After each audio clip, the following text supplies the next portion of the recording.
আমরা প্রথম থেকেই তো বলেছি যে আগের বছর 9ই আগস্ট যে নারকীয় ঘটনা ঘটেছিল, এর সাথে যারা যারা যুক্ত সেই সাথে পুলিশ প্রশাসন, স্বাস্থ্য প্রশাসন, রাজ্য সরকার, যে শাসক দল, তারা একদম প্রত্যক্ষ পরোক্ষভাবে যুক্ত।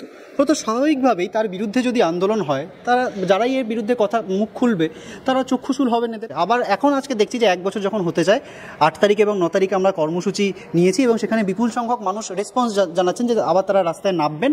ঠিক সেই সময় 1 বছরের পুরনো মামলা, ভাবা যায় না এটা, মানে আমরা তো এটা ভাবতে পারি না যে সেই জায়গা থেকে 1 বছর আগের পুরনো মামলা কোন সময়ে, সেটা যখন অনশন মঞ্চ ছিল, মহালয়ার দিন মিছিল হয়েছিল, সেই সময় নাকি জুনিয়র ডাক্তাররা বিভিন্ন পুলিশকে মারধর করেছে, মহিলা পুলিশের শ্লীলতাহানি করেছে, এরকম ভয়ানক ধারায় বাড়িতে পুলিশ যাচ্ছে। এটা কিসের ইঙ্গিত? এটা স্পষ্টতই ভয় দেখানোর ইঙ্গিত যে তোমরা বাবা মুখ খুলো না, মুখ খুললে তোমাদের বিপদে পড়তে হবে। তো এই সমস্ত দিয়েই কিন্তু আসলে দমিয়ে দেওয়ার চেষ্টা হচ্ছে।